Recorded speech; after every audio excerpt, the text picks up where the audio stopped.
예, 오늘 말씀을 대하면서 지난 가을에 좀 비슷한 상황이 좀 있었던 것 같습니다. 그래서 잠시 나누면은요, 이제 그 코로나 팬데믹이 끝나가는 가운데 평북로에 중부 시찰에 우리가 속해 있지 않습니까? 그래서 이제 가을에 들어서면서 시찰회를 하게 되는데, 시찰회를 마치면은 이제 교회에서 식사를 대접해 주시거나 또 이런 식당에 가서 식사를 대접해 주시는데, 이제 식당에 갔습니다. 식당에 갔는데 저하고 이제 부목사님 가서 좀 무슨 이제 뷔페 식당에 갔습니다. 그래서 이제 많은 목사님들, 장로님들 계시니까 조금 구석적으로 가서 눈에 띄지 않게 이렇게 식사를 하려고 했더니 노 회장님이 제 자리로 오시는 거예요. 그래서 제가 앉은 자리가 좀 말석으로 좀 갔다 이렇게 생각했는데 상석이 돼 버렸어요. 그래서 제가 이 낮은 자리로 가려고 그랬는데 여기가 상석이 돼 버렸네요. 그랬더니 그래요? 하고 좀 웃었던 적이 있는데요. 오늘 말씀이 그 비슷한 점이 있는 것 같습니다. 오늘 그 내용을 통해서 우리는 이 그리스도인의 제일 덕목은 겸손입니다. 겸손에 대해서 우리 주님이 말씀하신다고 생각합니다. 방금 말씀을 읽었습니다마는 주님은 참 재미있는 사례를 들어서 겸손을 설명해 주십니다. 자, 어떤 이 혼인집 잔치와 같이 초청받아 온 사람들이 많이 있는 가운데에 각각 자기의 이 처지에 맞는 자리에 사람들이 찾아서 앉는 상황 같습니다. 그런데 주님이 보시기에 초청받은 사람들이 저마다 좀 높은 자리에 가서 앉는 모습을 목격하신 것입니다. 우리 인간은 본능적으로 내가 좀 존중받고 싶습니다. 그렇지 않습니까? 타인들이 나를 좀 존대하고 대우해 주기를 원하죠. 누구든지 내가 좀 홀대받았다, 나를 좀 이렇게 별로라고 생각하는 것 같다, 이런 느낌을 받으면 우리가 그 자리에서 표현은 하지 않거나 못할지라도 마음에서 섭섭한 마음이 있을 수밖에 없습니다. 더 나아가서 인간은 좀 명예롭게, 내가 명예로운 모습으로 나타나기를 원합니다. 또 은연중에 우리는 내가 좀 타인보다 좀 높아지기를 원하는 마음도 있습니다. 그래서 이 현장에서 주님이 보실 때에 사람들이 저마다 좀 이 자신의 체신을 높일 수 있는 자리, 좀 높은 자리에 를 택해서 앉는 것을 보신 것입니다. 그래서 우리가 그 심리를 생각해 보면 내가 이 정도는 앉아도 되겠지, 이런 마음이 아마 있었을 것 같습니다. 그런데 여기에 얼마든지 문제점이 있을 수가 있습니다. 자, 우리도 비슷한 상황에 지역사회의 어떤 자리나 어떤 모임에 갔을 때에 가만히 생각해 보면은 나보다 높은 분이 그곳에 계실 가능성이 있습니다. 또 나보다 지위가 높은 사람이 혹 없어 보일지라도 나보다 연장자가 계실 확률이 많습니다. 그러므로 우리는 이런 것들을 생각할 때에 아예 처음부터 좀 적당한 자리를 찾거나 좀 나의 체신보다 조금 낮은 자리에 가서 앉는 것이 아무래도 지혜로운 일일 것이다, 이렇게 생각합니다. 그러나 이런 점을 고려하지 않고 다짜고짜 아무 생각 없이 혹은 별 생각 없이 높은 자리에 가서 털썩 앉게 된다면은 정말 이것이야말로 사려 깊지 못한 처신이 될 것입니다. 그래서 오늘 말씀에서 주님도 이야기하시기를 너희들이 잔치에 청함을 받았을 때에 아예 처음부터 높은 자리에 앉지 말아라. 만일 앉았을 경우에 너보다 더 높은 사람이 초청받아 왔을 때에 주인이 와서 이 자리를 이분에게 좀 내주십시오 라고 하면 너는 그 순간 부끄러워서 저 끝자리로 갈 수밖에 없게 되지 않겠느냐. 지금 주님이 이렇게 말씀하신 것입니다. 자, 얼마나 그 현장에서 스스로 겸연쩍고 좀 얼굴이 달아오르겠습니까? 정말 체신이 깎이는 상황이 될 수밖에 없습니다. 그러나 반대로 초청을 받았을 때에 아예 처음부터 끝자리 이 말석에 가서 앉으면은 그때 주인이 발견하고 와서 아니 어떻게 이 자리에 계십니까? 이쪽으로 와서 앉으시죠 하고 더 높은 자리에 인도하게 될 것 같으면은 그 자리에 앉은 모든 사람들 앞에서 얼마나 영광스러운 사람으로 나타나겠느냐. 주님이 이렇게 말씀하신 것입니다. 얼마나 참 지혜로운 말씀인가 이렇게 생각됩니다. 그리고 오늘 마지막 절에서 결론과 같이 이렇게 말씀하셨습니다. 무릇 자기를 높이는 자는 낮아지고 자기를 낮추는 자는 높아지리라. 할렐루야. 우리 마음에 새겨야 할 귀한 생명의 말씀이라고 생각합니다. 여기 자기를 낮추는 마음, 이것이 곧 겸손한 마음입니다. 헬라어로 찾아보니까 겸손은 타페이노스라는 말을 쓰고 있습니다. 그래서 이제 헬라어 사전에서 그 뜻을 기록한 것을 보니까요, 그 문자적인 뜻은 바닥에서 그렇게 높지 않다는 뜻입니다. 즉 바닥만큼 낮아져 있다 이런 뜻입니다. 겸손이 그런 뜻을 가지고 있더라고요. 자, 우리 주님께서 다른 곳에서 스스로 하신 말씀을 함께 떠올려 보고자 합니다. 자, 주님은 참 특이하게도 이렇게 말씀하셨습니다. 나는 마음이 온유하고 겸손하니 내게로 와서 나를 배우라. 이렇게 말씀하셨습니다. 우리가 일상적인 대화라고 한번 생각해 보십시오. 우리가 스스로에 대해서 다른 사람에게 나는 겸손합니다. 이렇게 말할 수 있나요? 이런 식으로 우리가 말하지는 않죠. 나는 겸손한 사람입니다. 이렇게 말하지 않습니다. 그런데 우리 주님은 지금 이렇게 말씀하신 것이지 않습니까? 나는 마음이 온유하고 겸손하다. 내게로 와서 나를 배우라. 주님이 이렇게 말씀하셨는데요. 우리는 이 주님이 하신 말씀을 잘 새겨서 무슨 뜻인지 분명히 알아야 된다고 생각합니다. 저는 이와 같이 결론을 내리고 있습니다. 주님은 어떻게 겸손하신가? 하나님 아버지 앞에서 겸손하시다. 이 뜻에서 말씀하셨다고 생각합니다.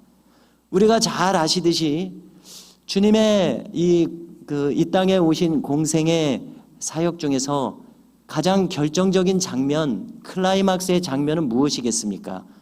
그것은 당연히 십자가를 지신 것인데요. 그 십자가를 지시기 위해서 어떤 과정이 있었습니까? 겟세마네 동산의 그 마지막 기도의 상황에서 그 기도의 끝마무리 내용이 무엇입니까? 그러면 아버지 내 뜻대로 마옵시고 아버지의 뜻대로 하옵소서. 주님도 이 잔이 지나가기를 원하셨었습니다. 누가 이 쓴 잔이 달갑겠습니까? 매를 맞아야 됩니다. 피를 흘려야 됩니다. 우리가 성화에서는 주님이 그래도 무엇이라도 이제 갖춘 것처럼 보이지만 십자가는 수치스러운 형벌입니다. 아무것도 입지 않도록 만드는 것입니다. 얼마나 수치스러운 것입니까? 피조물들에게 이런 것을 당하셔야겠습니까? 이런 것들이 꺼려질 수밖에 없습니다. 육체적인 고통 어떻게 감당하겠습니까? 생명을 잃는 데까지 이르러야 하는 이러한 상황 속에서 내 뜻대로 마옵시고 아버지의 뜻대로 하옵소서. 바로 이것이 우리 주님의 겸손의 핵심적인 장면을 잘 보여주고 있다고 생각합니다. 자, 우리는 자기중심성을 가지고 있습니다. 나도 나 나름대로의 생각이 있습니다. 지금까지 나를 쌓아온 지식체계, 삶의 경험이 있습니다. 그러나 우리가 주님과 같이 겸손하고자 한다면 이 모든 것을 마치 없는 것처럼 삭제시키고 하나님의 말씀이 나에게 어떻게 적용될 수 있는가? 하나님의 말씀을 나에게 전적으로 수용하는 마음. 이것이 바로 성도가 가져야 할 하나님 앞에서의 겸손한 마음이라고 생각을 하게 됩니다. 바로 이 나를 완전히 삭제시키듯이 지워버리고 하나님 아버지로 채우신 이 주님의 마음, 바로 나는 온유하고 겸손하니 내게로 와서 배우라. 우리도 그와 같이 해야 할 것이라고 생각하면서 오늘 주님이 가르쳐 주시고자 하시는 겸손은 자기를 낮추라고 하지 않았습니까? 자기를 낮추는 것은 첫째, 그렇습니다. 사람들 앞에서도 낮춰야 좋지요. 겸손한 사람을 좋아합니다. 그러나 그보다도 더 깊은 의미, 더 우리 믿는 자에게 필요한 그 깨달음은 아버지 하나님 앞에서 나를 낮추는 것입니다. 그래서 그래서 흔히 말하듯이 나는 죽고 그리스도만 내 안에서 존귀히 여김을 받기를 원하노라, 바울의 마음과 같습니다. 그래서 이 내 뜻대로 마옵시고 아버지의 뜻대로 하옵소서. 자, 여기에서 겸손의 어떤 모습이 나타납니까? 첫째, 겸손은 나를 비우는 것입니다. 둘째, 겸손은 나를 비울 뿐만 아니라 낮추는 것입니다. 셋째, 나보다 더 높은 아버지의 뜻으로 나를 채우는 것입니다. 바로 이러한 과정을 통해서 우리의 마음도 아버지 하나님의 뜻, 그분의 말씀으로 채워지게 한다면 우리가 겸손의 길을 가는 것이 될 것입니다. 자, 어거스틴은 누군가가 그에게 묻기를 그리스도인의 첫 번째 덕목은 무엇입니까? 라고 물었을 때에 그는 대답하기를 예, 그리스도인의 첫 번째 덕목은 겸손입니다. 이렇게 답을 했다고 하지 않습니까? 그리고 또 묻는 것입니다. 그러면은 그리스도인의 두 번째 덕목은 또 무엇입니까? 라고 했을 때 역시 어거스틴은 예, 두 번째 덕목 또한 겸손입니다. 라고 답을 했다는 것입니다. 그리고 이어서 그렇다면 세 번째 덕목은 무엇입니까? 라고 했을 때에도 네, 세 번째 덕목도 겸손입니다. 라고 말했다고 하는 것이 우리에게 잘 알려져 있지 않습니까? 그야말로 그리스도인이 가져야 될 가장 중요하고 핵심적인 덕목은 겸손인 것을 알 수 있습니다. 특별히 거듭 거론합니다마는 아버지 하나님 앞에서 겸손한 자가 되는 것입니다. 반드시 우리가 그와 같은 마음을 가질 때에 나의 뜻은 이제 사라져버리고 하나님의 뜻으로 내가 채워져서 온전한 믿음으로 나아가게 될 것이라고 믿게 됩니다. 어거스틴이 이렇게 말하게 된 이제 배경이 있다고 알려져 있습니다. 어거스틴은 당시 로마 제국의 수도가 그때는 로마가 아니라 밀라노였다는 것입니다. 그는 밀라노에서 유명한 웅변학 선생이었습니다. 귀족들의 자제를 가리키는 웅변학 선생이었고, 웅변학을 다른 말로 하면 수사학이라고 그러죠. 이 말하는 방법, 어떻게 하면 말을 잘하느냐, 이걸 가르쳤습니다. 그래서 누가 물었다는 것입니다. 오거스틴 선생님, 웅변을 잘하려고 하면 정치인들은 웅변을 잘해야 되죠. 웅변을 잘하려고 그러면 첫 번째 덕목이 무엇입니까? 물었다는 것입니다. 그랬더니 대답하기를 네, 웅변의 첫 번째 덕목은 전달력입니다. 아, 그래요? 그럼 두 번째 덕목은 무엇입니까? 이 두 번째 덕목도 전달력입니다. 세 번째 덕목은 무엇입니까? 세 번째 덕목도 전달력입니다. 분명한 발음, 분명한 발성, 그리고 뚜렷한 의사의 전달, 이것이 웅변의 제일 가는 덕목입니다. 이렇게 대답을 했다는 것입니다. 여기에 발맞춰서 그리스도인의 가장 중요한 덕목은 무엇입니까? 첫째도 겸손, 둘째도 겸손, 셋째도 겸손. 우리 이 겸손이 중요하다고 하는 것을 이 어거스틴이 말씀에 의해서 안 것이지 않습니까? 그렇습니다. 어거스틴 개인의 생각이 아니라 우리 주님도 핵심적으로 말씀하셨듯이 겟세마네 동산에서 보이신 우리 주님의 모습이 바로 그 겸손이셨듯이 우리가 그리스도인의 길을 가고자 한다면은 바로 이 겸손의 덕목 꼭 우리가 추구해야 할 것이라고 믿게 됩니다.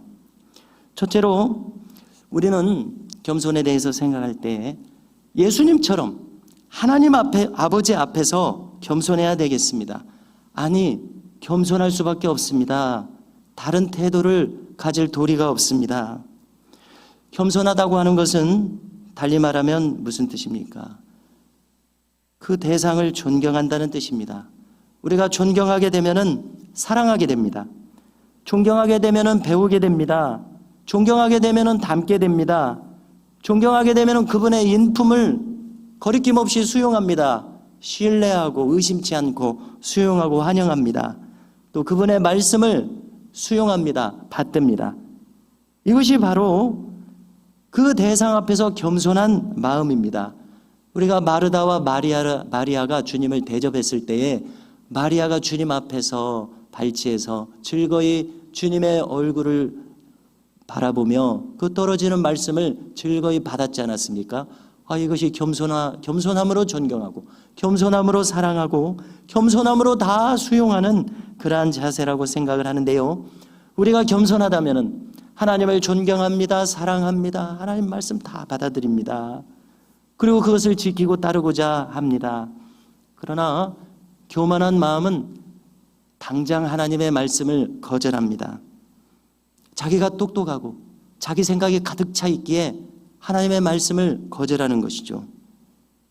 그리고 그 말씀에서 떠나서 합니다. 그러므로 이 겸손이라고 하는 덕목은 다른 것도 다 갖추고 이 겸손도 갖추면 좋은 덕성이 아니라, 좀 이 겸손도 가지고 있으면 괜찮은 덕성이 아니라, 겸손이라고 하는 것은 신앙인이라면 반드시 가져야 하는 신앙인의 정체성 그 자체인 것을 알 수가 있습니다. 어떤 사람이 믿음 있는 사람입니다. 그러면 정말 그분이 믿는 사람이면 그분은 정말 겸손한 사람일 수밖에 없습니다. 그렇지 않습니까? 그리고 그 겸손의 핵심은 말씀 앞에서 겸손한 사람이요, 하나님 앞에서 겸손한 사람입니다. 그리고 이제 겸손의 측면에 대해서 논할 때에 두 번째로 우리는 역시 타인들 앞에서 겸손한 자세를, 겸손한 마음을 가져야 할 것입니다. 바울도 다른 곳에서 말하지 않습니까? 너희는 오직 겸손한 마음으로 자기보다 남을 낮게 여기라, 이렇게 말합니다. 왜 이렇게 해야 합니까? 왜 우리가 옆에 있는 형제자매를 존귀히 여겨야 됩니까? 함부로 여기지 않고, 이 외모로, 예를 들어서 행색이나 사회적 지위나 가진 물질로서 함부로 여기지 않고 왜 존귀히 여겨야 됩니까? 그 근거를 여러분들은 어디서 찾아서 말씀하시겠습니까? 그것은 근본적으로 내 옆에 계신 형제가 하나님의 형상을 따라 지음받은 존귀한 분이기 때문에 그렇습니다. 또 둘째로, 내 옆에 있는 형제는 그리스도께서 그를 위하여 죽으신 형제이기 때문입니다. 할렐루야. 이 두 가지 이유로 우리는 내 옆에 계신 타인을 존중해야 됩니다. 함께 신앙생활하는 우리 교우들을 존경하고 존중해야 될 이유는 바로 여기에 있습니다. 하나님의 형상을 따라 지음받은 분이요, 그리스도께서 위하여 죽으신 귀한 분이시지 않습니까? 우리는 이것을 잊지 않아야 되겠습니다. 자, 우리가 한국교회가 복음을 받아들였을 때 우리의 한국 사회는 구한말은 신분사회였습니다. 왕이 있고 고관대작이 있고 양반이 있고 중인이 있고 상인이 있고 천민이 있었습니다. 그런데 놀랍게도 기독교가 들어오면서 사회가 개화되면서 순식간에 평등사회로 변했습니다. 평등사회는 바로 이와 같은 성경의 정신이 반영된 사회 아닙니까? 그래서 참 놀라운 것이 있어요. 이제 그 구한말에 세브란스 의학교를 에비슨 박사가 선교사로 와서 세우지 않았습니까? 우정국 낙성식 때에 김옥균이 3.1천하 정변을 일으켰을 때 이제 그 민씨 집안의 그 이름 잊어버렸습니다. 이 칼로 배임을 당해서 전신에 자상을 입었을 때에 그 선교사님들이, 알렌 선교사가 이분을 살려냈어요. 밤새껏 정성껏 치료를 해서. 그래서 말하자면은 민비의 그런 사촌 오빠 정도 되는 건 아닙니까? 살려냈습니다. 왕실의 인사를 살려냈어요. 그러니까 광해원을 세워줬습니다. 그러고 나서 이제 이 광해원을 통해서 세브란스 의학교가 이제 세워졌습니다. 뭐가 놀랍냐면요, 이 세브란스 의학교의 초대 졸업생들, 그리고 초대 의사가 된 분들이 여러분들이 있는데, 7명인가 여러분들이 있는데, 그 중에 한 분이 백정의 아들이라는 겁니다. 백정의 아들이 의사가 됐어요. 그리고 일전에도 언급을 했습니다마는 이제 1940년대 50년대 들어서면서 세브란스 의학교와 연희전문학교라고 하는 이 대학이 합쳐져서 연세대학교가 됐습니다. 그래서 제가 알기로 초대 총장이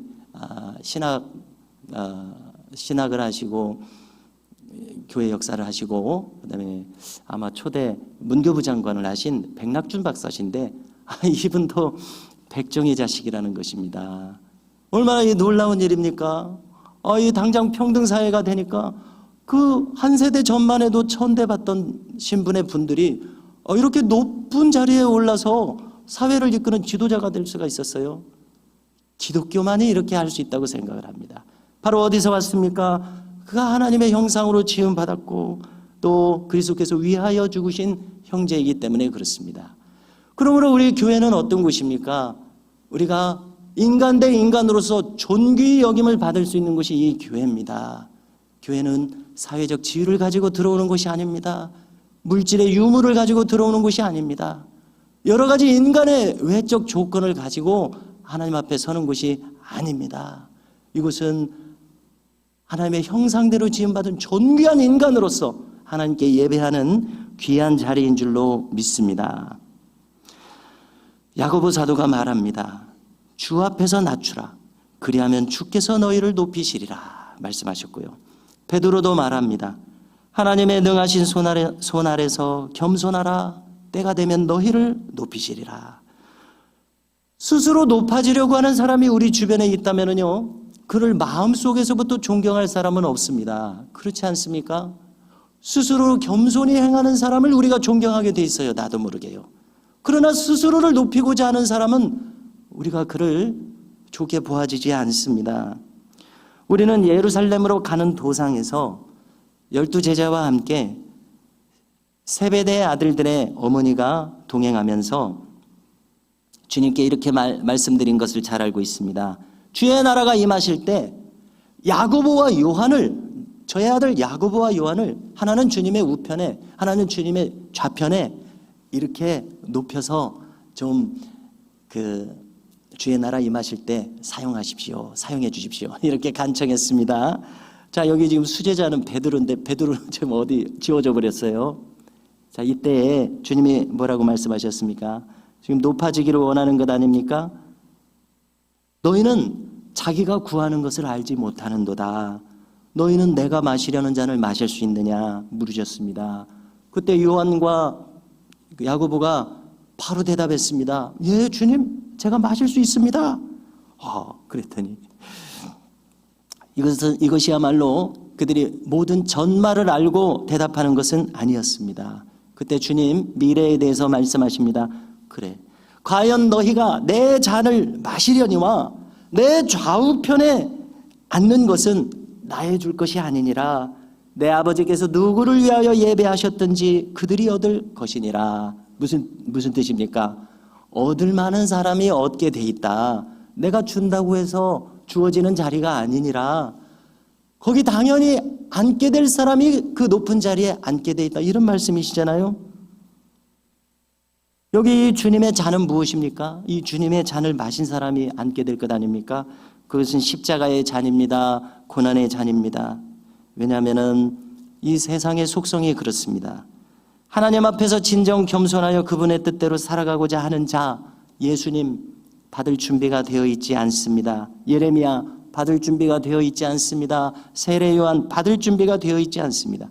그러므로 우리가 참 신앙의 길을 간다는 것은 이 세상에서 거절당하는 자리를 간다는 것을 의미합니다. 우리가 주님의 12제자 중에 사도 요한만을 제외하고 모든 제자들이 순교했던 것을 잘 알 수 있습니다. 그렇습니다. 결국 이 제자들 모두가 주님의 쓴 잔을 그대로 받아 마셨습니다.